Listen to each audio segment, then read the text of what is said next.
Masa Rasulullah jadi nabi itu 23 tahun. Terus sampean ingin ngaji paham dalam 1 jam, itu keangkuhan menurut saya.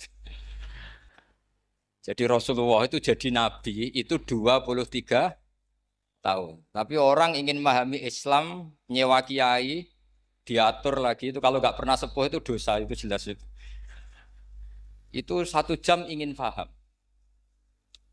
Saya punya sekian cerita ini Maulidur Rasul Shallallahu Alaihi Wasallam.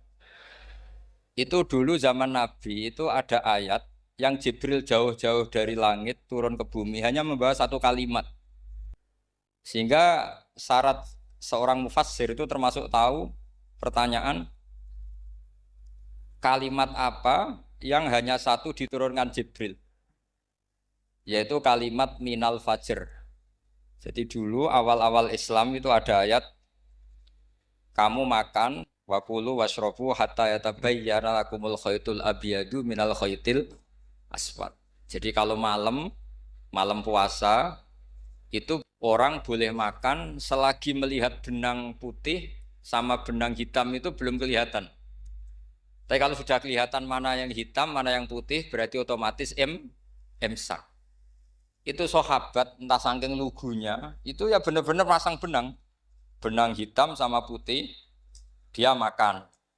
Nanti 1 jam dari makan misalnya diintip lagi, kok belum kelihatan makan lagi. Mungkin yang istrinya cantik ya kumpul istrinya lagi, kalau tidak cantik ya sudah tidak usah mungkin. Sampai itu jadi perilaku sahabat berhari-hari. Ketika dilaporkan ke Rasulullah, Rasulullah itu tertawa-tawa.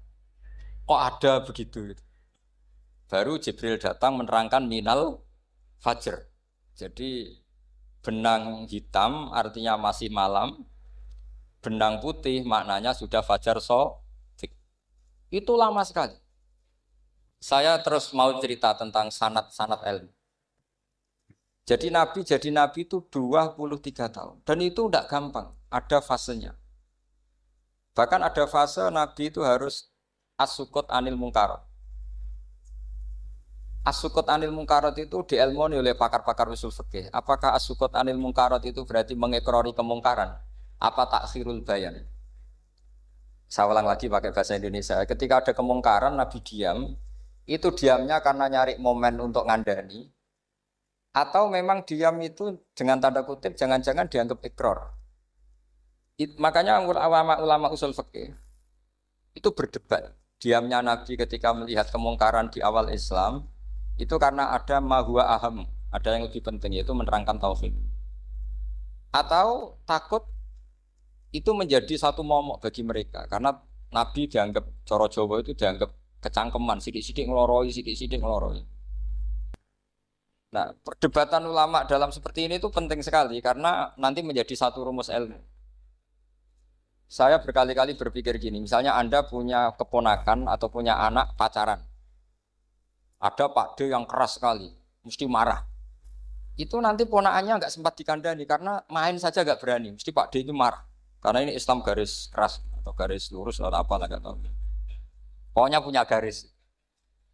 Terus ada kelompok Islam yang nggak punya garis, ya nggak punya karakter. Ponakannya pacaran ya santai, malah kenalan pacarnya ponakannya. Cantik le, kuliah podo. Sehingga ponakannya merasa terjustifikasi. Berarti pacaran nggak apa-apa, wong paman saya nggak marah. Natijahnya pasti sama. Yang terlalu mudahanah, yang terlalu baik, hasilnya tidak didik sama sekali. Karena seakan-akan mengakui bahwa itu tidak apa-apa. Yang keras sekali hasilnya juga sama, nggak didik sama sekali. Karena dolan we rawani, kapan didiknya? Nah kira-kira seperti itu. Yang nggak mau berteman sama orang-orang maksiat juga hasilnya sama, meskipun atas nama kebenaran. Aku mau kancanan orang maksiat, ngotori. Hasilnya sama, nggak mau mendidik. Tapi yang mau ngancani juga bahaya kalau terlalu keseringan karena jute aku kenal kiai iki ratu diloroi, berarti gak popo kan gitu. Nah ini PR besar dalam umat Rasulullah Shallallahu Alaihi Wasallam.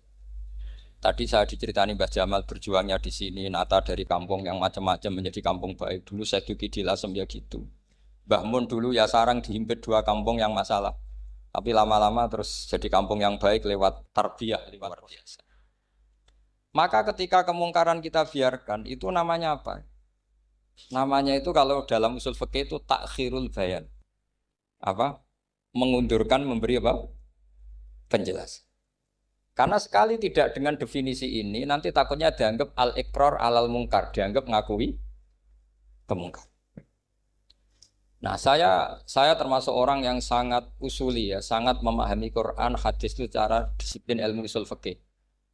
Nah, kenapa itu satu keharusan begini logikanya? Saya ulang lagi, Nabi jadi Nabi itu 23 apa? Itu yang menyokong beliau jadi Nabi itu orang Nasrani dan orang Yahudi.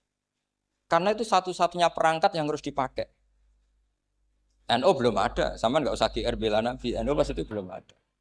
Maulid Nabi itu yang kangelan tuh Abu Lahab, bukan pengurus NU.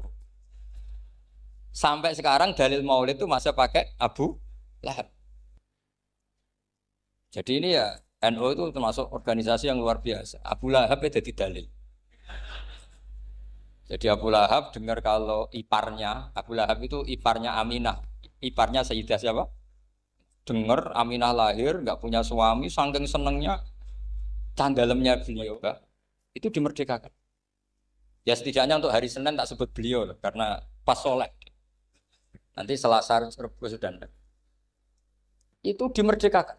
Saya yang kiai kecil saja nggak bayangkan kalau pagi-pagi tidak punya anak dalam yang bikin kopi siapa, yang mencucikan siapa, yang nyapu rumah. Tapi Abu Lahab saking senengnya punya ponakan itu dikasihkan. Sudah Suwaibah kamu pakai saja. Sudah biar melayani kamu, ngurusin kamu. Jadi saya bayangkan hari itu Abu Lahab itu mungkin bikin kopi sendiri, nyapu sendiri demi. Nah itu sama Allah dikenang sehingga yukhaffafu anul adzabu yaumal isnan itu masyhur. Idza kana hadza kafiron ja'a dhammuhu bi tabbat yadahu fil jahimi muhal lada an ata annahu fi yaumil isnaini daiman yukhaffafu anhu lisururi bi mada famadzannu bil abdil ladzi kana umruhu bi ahmada masruran wa mata muwahhida. Ini Abu Lahab yang kafir, hormat Maulidur Rasul saja dapat takhfiful adab, apalagi yang mukmin. Jadi itu satu-satunya dalil Maulid, itu dalilnya Abu Lahab.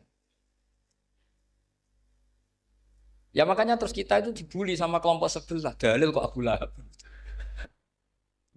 Tapi saya pastikan awal Islam itu yang menjadi perangkat nubuah itu hanya Yahudi dan Nasrani.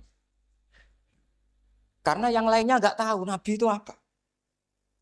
Saya beri sedikit cerita, Nabi itu umur anggap saja kita ikut kaul yang 12 tahun saja. Sebetulnya ada beberapa perdebatan, ada yang bilang 9, ada yang bilang 12. Tapi yang debat tidak usah didengerin, sama-sama nggak tahu kok ngotot. Kadang orang debat yang lucu, sama-sama nggak tahu kok ngotot. Anggap saja 12. Nabi datang ke Syam. Syam itu ya sekitar Syria, Lebanon, Palestina itu Syam. Itu pertama yang tahu kalau beliau Nabi itu ya rohib. Rohib itu terjemahnya ya pendeta. Rohib, Bukhaira, nemuin Abu Thalib. Itu siapa? Ini anak saya. Terus ditanya lagi, ini siapa? Ini anak saya. Sampai 3 kali. Terus sampai Abu Thalib itu agak tersinggung. Memangnya masalahnya apa kalau dia anak saya?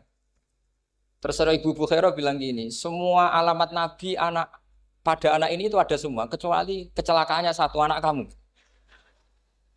Loh memangnya masalahnya apa? Karena alamatnya Nabi di Taurat dan Injil itu yatim, sementara ini punya bapak kamu, ini masalah. Jadi dilihat macanya sudah memenuhi kriteria, semua memenuhi kriteria, kecuali satu, karena punya bapak Abu. Akhirnya Abu Thalib ngaku, ndak ini ndak anak saya, ponakan saya. Akhirnya diketahui kalau ini benar-benar calon Nabi. Pertama yang tahu siapa? Pendeta. Karena yang punya khazanah kitab samawi itu ya para orang Nasrani dan Yahudi. Sehingga Al-Quran meskipun pada akhirnya ngeritik Yahudi Nasrani, carakan Yahudi dan Nasrani. Karena satu-satunya yang masih punya kitab samawi itu Yahudi dan Nasrani. Meskipun sebagiannya sudah dirubah-rubah. Alamat pertama itu seperti yang diceritakan di berjanji afi ainaihikum, matanya dilihat. Terus perlakuan pohon. Saya pernah di pohon itu, pohon nubuah. Itu umurnya ribuan tahun. Itu kalau Nabi duduk misalnya di arah barat, matahari dari barat, normalnya akan kena kesetrong matahari. Itu yang rubah itu dahannya. Jadi Nabi itu orangnya lugu, duduk aja nggak mau mikir. Memang syaratnya Nabi itu nggak boleh mikir, harus ummi. Ummi itu lugu. Nggak boleh Nabi mikir besok makan apa, terus menjabat apa, itu nggak boleh. Itu udah Nabi itu, maklar itu. Nabi itu nggak boleh mikir. Makanya Quran nyifati Nabi itu makun tata dirimal kita bualal iman. Kami itu tidak tahu kitab itu apa, iman itu apa. Jika Nabi itu nggak bisa jumpa pers, nggak bisa. Nabi kok memaklumatkan wasata di malu, nggak bisa. Nabi itu justru bagus keliru pertama jadi Nabi. Nabi pertama ketemu Jibril itu dikira malakul maut, dia lari ketakutan. Zamiluni Khotijah saya ini takut itu tadi ada malakul maut, saya takut. Sama Khotijah dikemulin. Jadi Nabi itu nggak tahu kalau itu malaikat siapa? Jibril.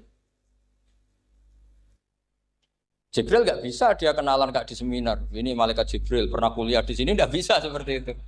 Jibril itu ya aneh. Pertama ketemu Nabi, Iqra ya Muhammad, kamu harus baca ini. Kata Nabi, Nabi Qur'an, saya tidak bisa baca. Harus bisa. Dipaksa sampai 3 kali. Nabi tetap jawab, saya tidak bisa baca. Terus kata Nabi kenangnya, Tony, saya didekap. Kamu harus bisa baca. Setelah baca dilepas, Nabi lari, pulang. Pulang terus bilang ke istrinya, Zamiluni. Ini secara nahwu agak aneh, karena mukhotobahnya perempuan satu. Harusnya Zamilini. Kalau untuk perempuan harusnya idribi ya, unsuri. Gitu. Tapi karena Khadijah dihitung ahl itu keluarga, maka Nabi pakai khitab mudzakkar jamak Zamiluni. Jadi Nabi nggak tahu kalau pertama jadi. Karena syaratnya Nabi harus ummi. Justru karena ummi itu orisinil, semua yang dikatakan Nabi pasti dari wahyu. Nanti Nabi sampeyan mikir, saya besok ngomong apa ya supaya orang tertarik. Makanya kamu gak akan jadi Nabi. Selain sudah ditutup juga bahaya ini karena tadi. Makanya saya ngaji itu ya sekenanya saya tidak pernah ngaji itu mikir. Karena ngaji itu menarik ndak itu terserah nasib. Kalau nasib sedang baik, kamu tidak paham gini, wah Gus Baik ilmunya tinggi sampai kita tidak paham itu kalau nasib sedang baik. Kalau nasib tidak baik, ngomong sudah enak apa? Wah, sebulet tuh. Jadi sebetulnya ini masalah qalb. Allah yang muqallibal qulub. Kayak kamu kelihatan serius, itu kalau nasib sedang baik dianggap pemikir. Kalau nasib sedang nggak baik, wong kok merenggut terus, mesti begitu. Kalau kamu nasib baik, sering guyon, mesti orang komentarnya, alhamdulillah itu ceria, gampang syukur. Kalau nasib nggak baik, dia ikut guya-guyu, jelas kan gitu. Sehingga Nabi itu memang nggak boleh mikir. Sehingga diistilahkan makun tadri mal kitab walal iman. Kamu itu tidak tahu Muhammad kitab itu apa iman. Justru itu bagus. Nggak tahu itu bagus kalau untuk Nabi. Kalau untuk apa? Sehingga orisinil datang ke Khadijah Zamiluni. Jawabannya Khadijah lucu. Kamu betul ketemu orang seperti ini ke makhluk seperti ini nih. Iya kata Nabi. Itu Khadijah itu kacaunya bukan main. Khadijah itu kacau. Khadijah itu kubro. Masuk manaqib yang dicintai Mbah. Ini mbah-mbahnya Habib, ini Muhammad bin Anis. Khadijah bilang gini, ya gini saja mas. Suatu saat kalau teman kamu itu datang bilang ke saya, ya kata Nabi. Gak ngerti kalau ini dites. Suatu saat Jibril ini datang lagi. Nabi juga, ini loh temanku. Kalau bilang Jibril ini temanku datang lagi. Khadijah fakhasarat an fakhidiyah. Masyhur itu di riwayat. Pahanya agak dibuka. Mas, temanmu masih, lari katanya. Terus setelah lari ditutup lagi. Temanmu datang lagi, iya datang lagi. Absyir ya Muhammad, kamu harus senang. Itu benar-benar kamu itu Nabi. Jadi Khadijah punya sekian definisi. Kalau Nabi betul itu melihat malaikat betul itu melihat aurat itu pasti lari. Jadi dibuka. Ternyata Jibril lari. Khadijah ini tidak tahu, yang tahu Nabi. Nabi ya nggak tahu kalau dites. Kalau Nabi tahu, kok nggak enak dites ya. Jadi ini mungkin, jadi Nabi itu nggak tahu kalau dites. Mas, kalau temanmu datang bilang saya. Setelah pas Nabi sama Khadijah, Jibril datang. Masyhur itu fahasarat an fakhidiyah. Dibuka, temanmu masih mas, lari gitu. Ditutup lagi. Sekarang gimana mas? Datang lagi. Kamu harus seneng, kamu Nabi betul. Karena kalau itu setan, wah mesti seneng nonton aurat kan. Itu Nabi tidak tahu kalau dites. Kalau sampean kan tahu kalau mau dites istri. Sampean mulai kato tong wedok liya teko mesti bojo mbek servis untuk menutupi semua keburukan itu. Itu Nabi. Uniknya terus Khadijah, Nabi jadi Nabi sama Khadijah itu tahu dulu Khadijah. Nabi enggak tahu kalau mau jadi Nabi, tapi Khadijah tahu. Sehingga ketika umur 25 tahun Nabi sebagai pedagang, Khadijah itu ngirim mata-mata namanya Maisarah. Maisarah itu nama lelaki. Saya tambahin lagi Maisarah nama lelaki. Nanti kalau kamu artikan nama perempuan, oh berarti Nabi kemana-mana punya perempuan. Enggak, Maisarah itu nama lelaki. Maisarah dikirim Khadijah terus. Gimana Muhammad di perjalanan? Tudhilluhul ghamamah tuti'uhus sahaik. Kemana-mana dipayungi oleh mega, oleh awan. Sekian informasi ke Rasul apa ke Khadijah itu dimasukkan semua ke Khadijah. Tapi betapa kecewanya Khadijah ketika Nabi nikah umur 25 tahun, Khadijah umur 40 tahun, itu kok gak jadi Nabi. Itu mulai kecewa, sido jadi Nabi tahu. Makanya ketika tahun ke-40, berarti Nabi umur 40, cerita ketemu tadi Jibril, sebenarnya Nabi gak tahu itu Jibril, gak bilang Jibril. Itu Khadijah senangnya bukan main.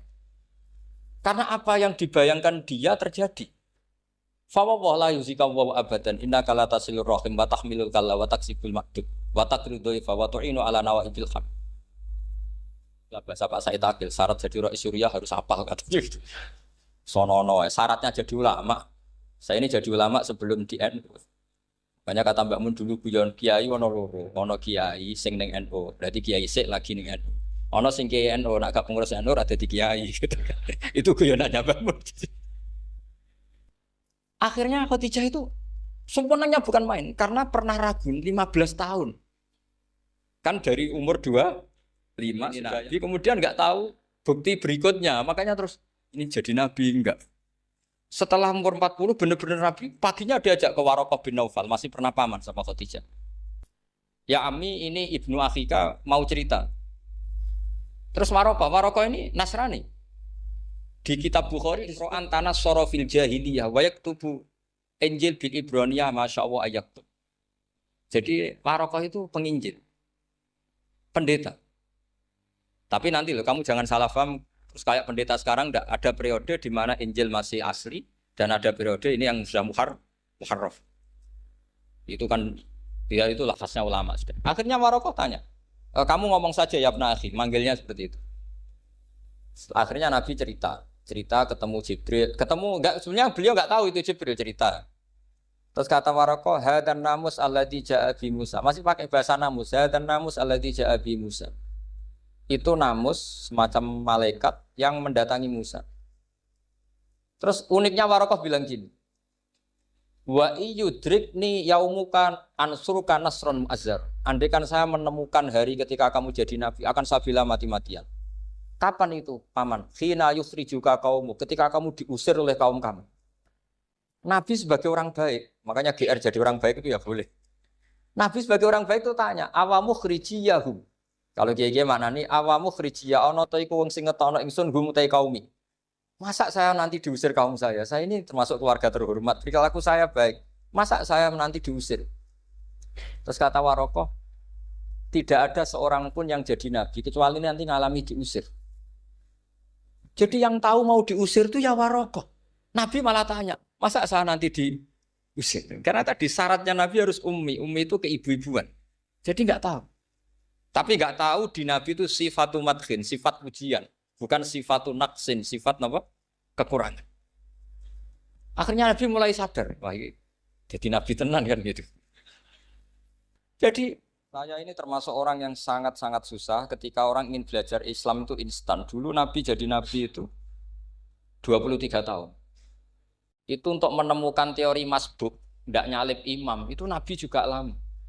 Jadi dulu sahabat itu kayak anak-anak kecil zaman saya kecil. Itu kalau imam sudah rakaat ketiga atau rakaat keempat, itu kalau orang-orang desa kan langsung takbir, terus dia sholat. Sholat sampai 3 rakaat nyalip siapa? Imam. Nanti di rakaat keempat baru sama imam. Imam salam dia ikut salam. Itu hebat betul. Itu sama sekali nggak salah. Kalau ditanya, lo kok ikut salam? Kan sudah sama-sama 4 rakaat. Karena imamnya dia apa? Disalib. Jadi dia takbir terus tahu imamnya rakaat ketiga atau keempat terus nyalip. Sampai ke rakaat yang sama, nanti salamnya bareng-bareng imam. Itu dulu sahabat ya gitu. Kalau Rasulullah sudah di rakaat keempat atau ketiga langsung mereka takbir Allahu Akbar nyalip. Setelah nyalip menyamakan dengan Rasulullah, Rasulullah salam juga ikut salam. Jadi itu dulu lama sekali prosesnya.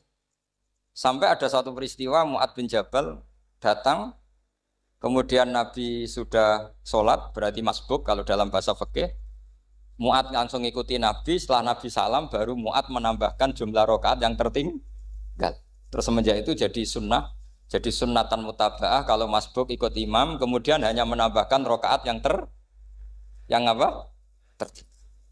Itu 23 tahun. Jadi saya ngisi 20 menit yang nggak paham, 2 jam yang nggak paham, 3 jam yang nggak mungkin paham. Daripada gitu ya 20 menit saja. Ya itu betul, karena saya tidak punya kemampuan untuk itu. Saya masih ingat, saya ngaji umum pertama itu di hallnya abahnya Pak Hamid Pasuruan di Lasem.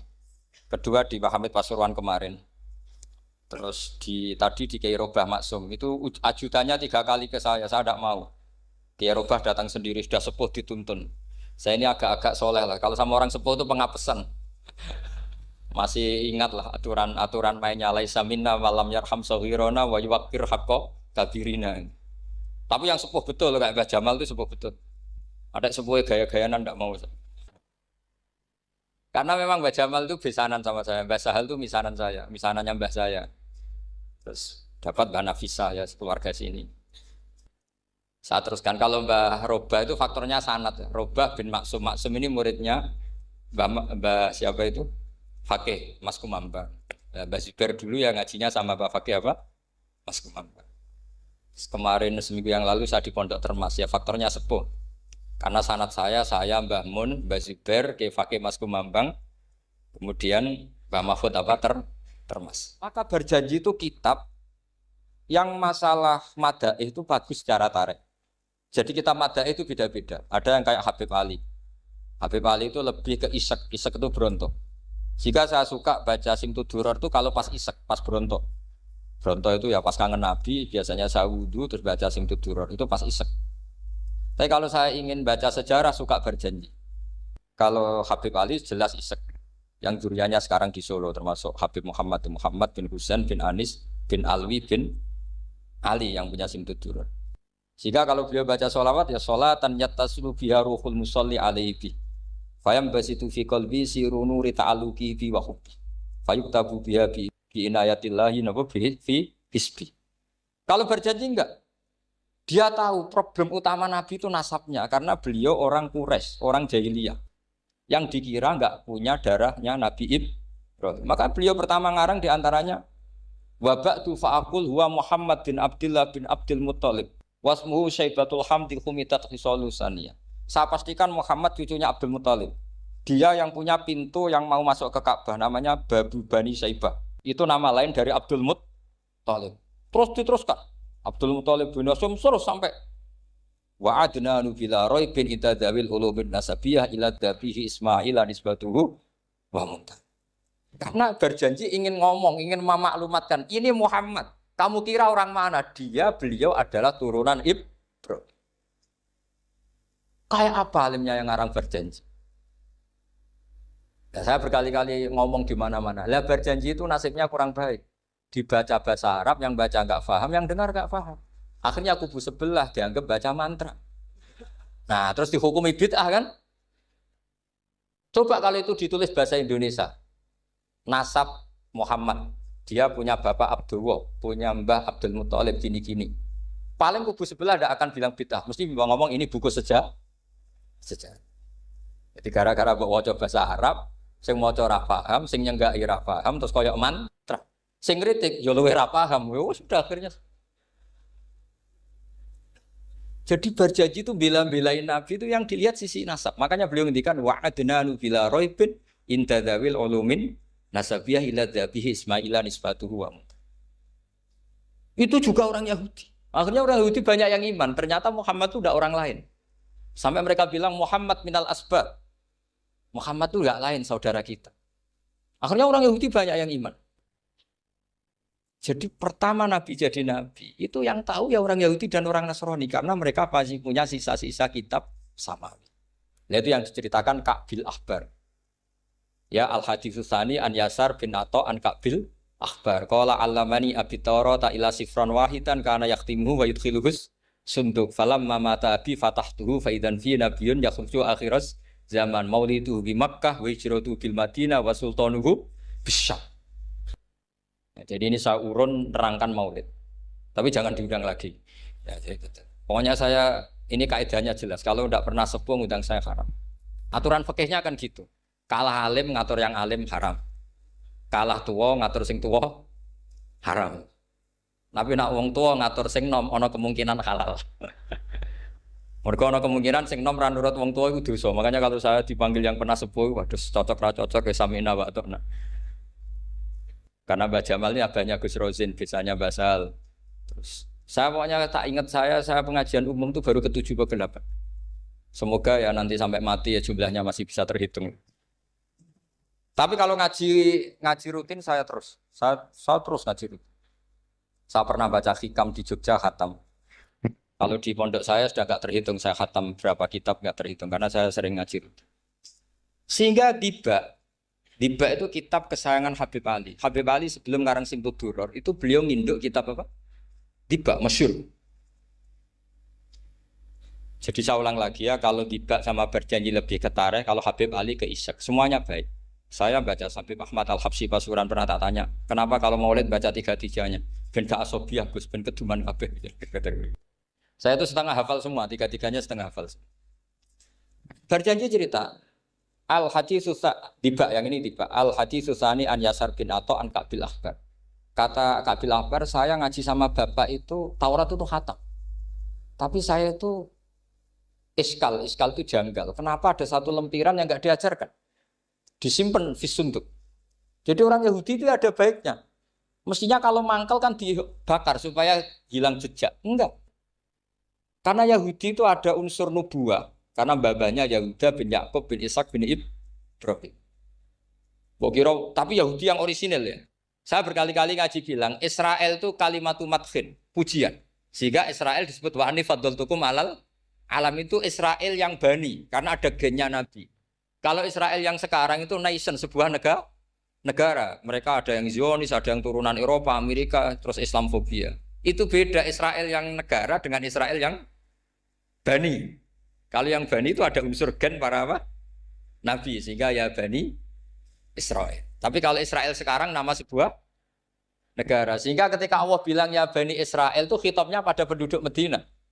Kenapa? Karena penduduk Medina zaman itu banyak yang keturunan Nabi Ibrahim alaihis salam. Jadi Israel di Quran itu bukan nama sebuah negara, nama sebuah turunan. Sehingga disebut ya bani Israel, he anak turune Israel. Kita tahu Israel nama lain daripada Nabi Yakub bin Ishak bin Ibrahim.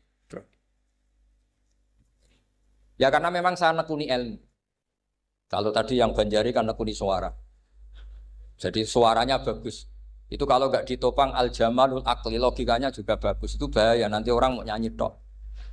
Nah ini tak bantu. Tadi ada al-jamalul sauti, kebaikan secara suara. Ini tak bantu al-jamalul akli, kebaikan secara makna. Ya mestinya keren al-jamalul akli, karena al-jamalul sauti itu penyanyi dangdut bisa. Jadi semua penyanyi bisa kalau suara bagus ya. Tapi kalau maknani Diba itu kalau tidak orang alim tidak bisa. Wes tuku terjemahannya tetap ra paham, ra bakat gitu. Saya teruskan. Falam mama tabi, orang Yahudi itu dia benci kok naskah itu tetap disimpan. Terus kata Kabil Akbar, falam mama tabi fatahtuhu, ketika bapak saya meninggal, kotak ini tak buka. Faidan fihi nabiyyun yakhruju akhir zaman. Di situ ada keterangan bahkan akan ada nabi yang keluar akhirat, mauliduhu bi Makkah wa hijratuhu bil Madinah wa sultanuhu bis-Syam. Kerajaannya itu di Syam. Bareng Kabil Akbar ini sebetulnya menangi Rasulullah SAW. Tapi dia nggak mau iman. Karena Nabi itu nggak lengkap menurut dia. Ini Muhammad sudah benar lahirnya di Mekah, wafatnya di Madinah. Tapi masih kurang satu, wa sultanuhu bis-Syam. Zaman itu Syria, Libanon, Palestina masih di bawah pasukan salib. Pasukan Nazaret. Sehingga dia mikir, katanya kerajaan Islam ada di Syam, ini kok Muhammad nggak jadi raja di Syam. Sehingga dia menunda imannya. Yu'akhiru Islam. Bareng era Sayyidina Umar, beliau bisa menaklukkan Baitul Maqdis. Terus dia iman. Makanya imannya Kabil Akbar itu era Sayyidina Umar, karena sudah masuk definisi ketiga wa sultanuhu bis-Syam. Kerajaannya Nabi ada di iman. Sekali iman langsung pinter deh. Wong sedurunge baca kitab Samuel banyak. Sehingga Sayyidina Umar kalau mau tanya kitab Samawi ya tanya Ka'bul Ahbar. Karena beliau itu Nabi sudah benar maulidu di Makkah, wa hijratu bil Madinah, wa sultanuhu bisa. Rasulullah ketika wafat atau intaqala ila rafiqil ala itu belum menangi Islam naklukkan mana Palestina. Tapi Nabi itu kasef. Nabi itu nak kasef itu ya lucu. Makanya kalau ada kiai lucu itu ya anggapnya niru Nabi. Nabi itu lucu. Ada sahabat itu gak pati ganteng, pendek gak pati ganteng. Namanya Surakoh. Itu digojol sama Nabi. Surakoh, bagaimana kalau kamu suatu saat itu pakai tas itu apa? Mahkotanya Raja Syam, Raja Kaisar. Ya Surakoh ya dianggap Nabi guyon gitu aja.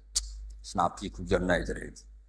Singkat cerita, suatu saat Umar itu mengalahkan kerajaan itu. Kaisar itu dikalahkan Umar.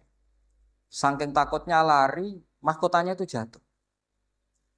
Jatuh disaksikan Surakoh. Terus ingat, dulu Nabi pernah ngendikan itu disuruh pakai saya. Akhirnya sama Surakoh dipakai. Ya tetap orang ganteng, orang ganteng. Padahal sudah pakai mahkota guys. Barang setelah dipakai, kata Umar, ikhla'ha. Itu dicopot. Mau saya pakai untuk Baitul Muslimin, untuk Baitul Mal.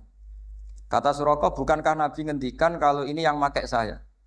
Jawabnya Umar, innama yaqulu Rasulullah lital bisaha, walam yaqul litamlikaha. Kata Nabi hanya ngendikan kamu disuruh pakai, tapi tidak disuruh memiliki. Kayak apa Rasulullah kasufnya? Itu kata orang-orang yang pernah ke Turki. Saya belum pernah ke Turki, tapi saya hafal hadis sahih ini. Itu ditulis di masjid Turki itu. Lataf tahunnal Konstantinia. Kamu akan bisa mengalahkan pasukan Konstantinopel. Itu dikalahkan setelah 1000 sekian tahun dari wafatnya Nabi. Kayak apa kasufnya Nabi? Karena Nabi wa ma yantiqu anil hawa in huwa illa wahyu. Coba kalau Nabi kayak pengamat, ngomong apa yang kira-kira terjadi? Wah itu kan mesti keliru semua karena berdasar akal. Tapi kalau Nabi berdasar apa? Kasuf. Kasuf itu satu apa? Kenyataan yang dipertontonkan Allah Subhanahu wa taala. Terus kedua, alamat Nabi itu pakai sandi. Sandi itu sesuatu yang enggak jelas tapi menjadi jelas bagi ahlinya. Saya ulang lagi, sandi itu kayak sandi di militer itu. Atau sandi di KPK itu ada sandinya. Sandi itu ya kata sandi.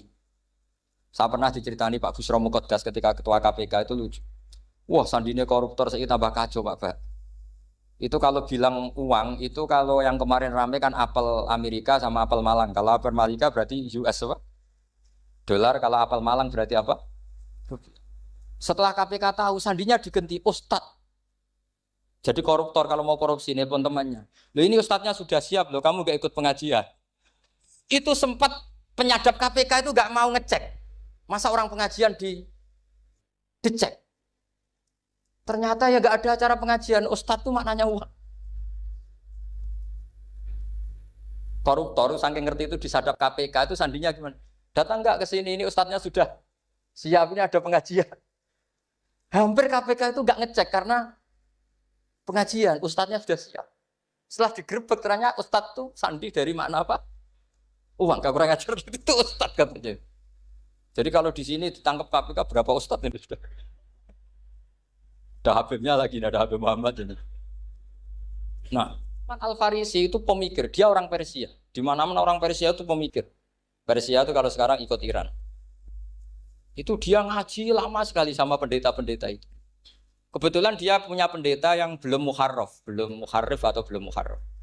Kalau muharrif orangnya, kalau muharraf itu kitabnya atau bukunya. Setiap dia ngaji sama pendeta dikasih tahu. Terus kecewa beberapa kali, walhasil ketemu pendeta yang benar. Sudah, kamu tidak usah ngaji sama saya. Kamu datang saja ke Yasrib, ke Madinah sana, ke Yasrib. Di situ Nabi akhir zaman sekarang sudah ada kan. Ini yang ngomong pendeta. Ya.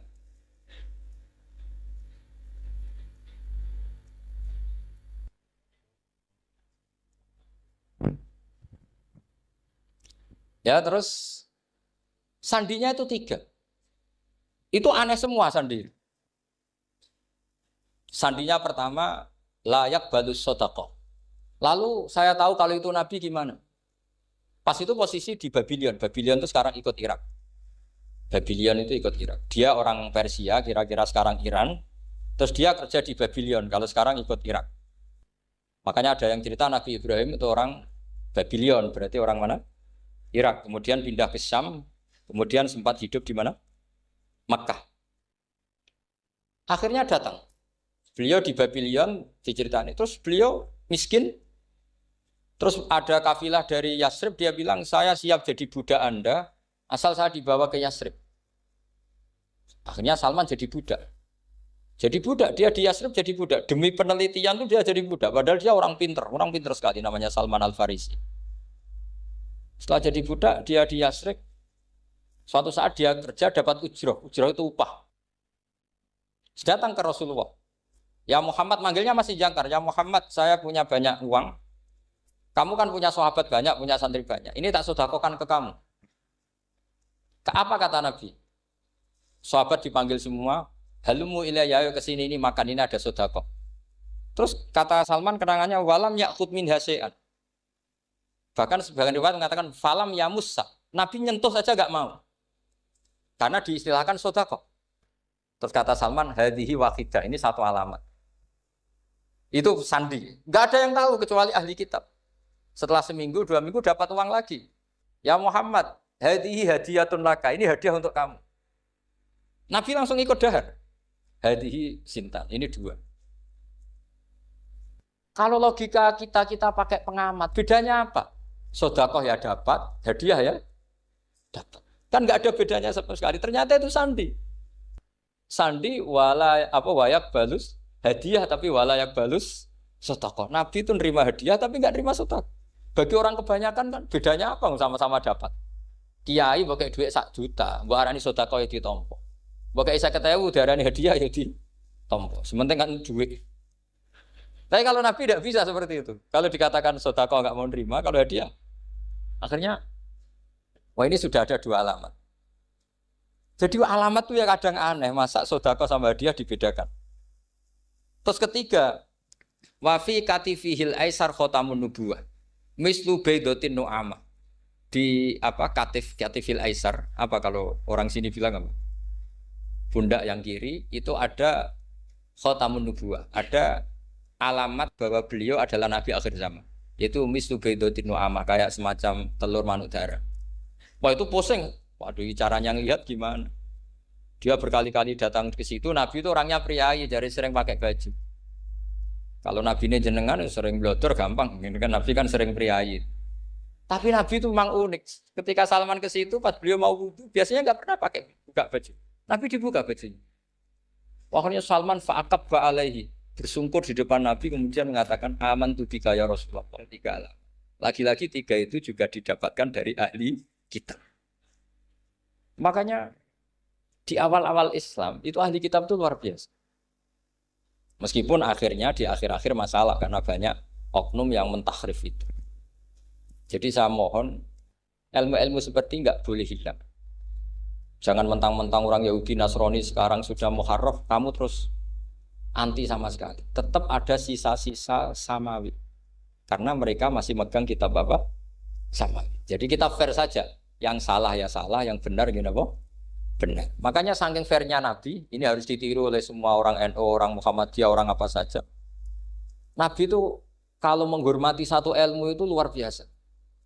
Kata Sayyidina Umar, saya ini punya naskah banyak Taurat karena naskahnya menarik ya Rasulullah. Ada sahabat lagi cerita begini-begini. Jawabannya Nabi apa? La tusaddiquhum wa la tukadzibuhum. Kamu ya jangan bilang iya, ya jangan bilang tidak.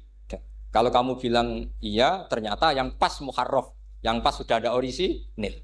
Kamu bilang, wah itu bohong semua. Ternyata ada yang masih orisinil. Kayak apa Rasulullah hati-hatinya? La tusaddiquhum wa la tukadzibuhum. Kalau sekarang enggak, orang ekstrim. Pokoknya salah. Kalau enggak kita pokoknya salah. Iku ora ono hadise. Sing ono iku emosine, paham gitu. Jadi Nabi itu fair. Kalau sesuatu enggak mesti ya la tusaddiquhum wa la tukadzibuhum. Kamu ya jangan bilang iya, ya jangan bilang tidak. Faqulu amanna billah wa ma unsila ilaihi.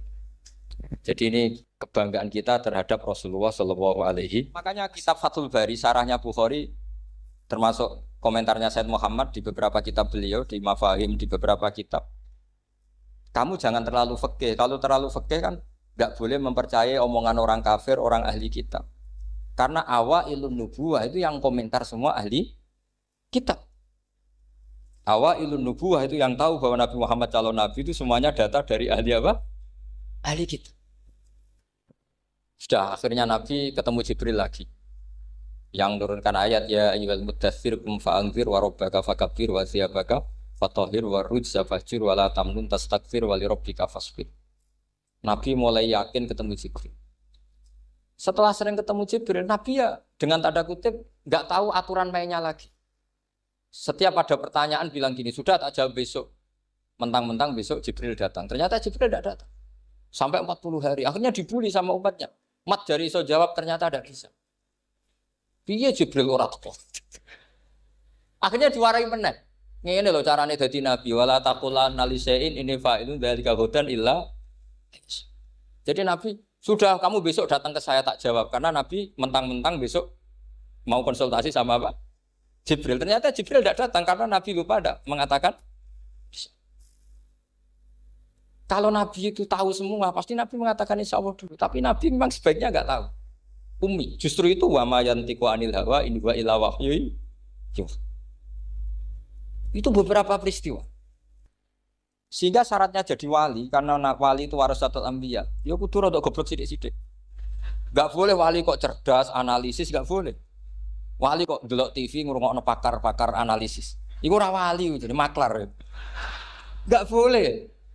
Jadi misalnya yang menang Pak Jokowi atau Pak Prabowo, nggak boleh pakai Pak Jokowi petahana, wos gini, nggak boleh. Wali kalau ditanya yang menang Pak Jokowi Pak Prabowo, biadillah gitu aja. Itu urusan Allah. Itu alamatnya apa? Itu nggak penting, yang penting boleh ridhanya Allah. Nggak menarik figur-figur seperti itu wali. Sudah saya teruskan supaya clear ya masa Maulid Rasul Shallallahu Alaihi Wasallam. Itu kita tidak punya data kecuali dari ahli kitab. Yahudi lebih ngeri lagi. Yahudi itu punya kriteria syaratnya Nabi harus min dzurriyyati Ibrahim. Ya makanya kitab yang paling disenangi Mbah Mun itu berjanji. Syaratnya Nabi harus min dzurriyyati Ibrahim. Lalu Muhammad itu siapa? Kok tahu-tahu Nabi dia itu orang Arab. Orang Arab itu jahiliyah, wongnya goblok-goblok. Wah, akhirnya terus jadi polemik ilmiah kan. Akhirnya Nabi memaklumatkan diri kalau beliau min dzurriyyati Ibrahim, dibuktikan Ibrahim pernah singgah di Mekah, yaitu fihi ayatum bayyinatum maqamu Ibrahim. Bahwa Ibrahim pernah hidup di Mekah ada buktinya, yaitu ada bekas kaki di dekat Ka'bah. Akhirnya Ibrahim meninggalkan Ismail. Ismail kecil kekurangan air, Hajar lari-lari nyari air 7 kali. Akhirnya jadi sa'i bena sofa wal. Ada sekian bukti kalau Ismail itu hidup di Mekah, menikah sama suku Jurhum. Akhirnya orang Yahudi mulai ngeper. Loh iya, Muhammad pantas jadi nabi. Ternyata orang Mekah turunan Ibrahim alaihis. Itu andekan orang Yahudi yang tidak komen, itu juga gak dilacak nasabnya Nabi. Gara-gara orang Yahudi komen, Nabi itu harus turunan Ibrahim. Kamu asal-usulnya gimana?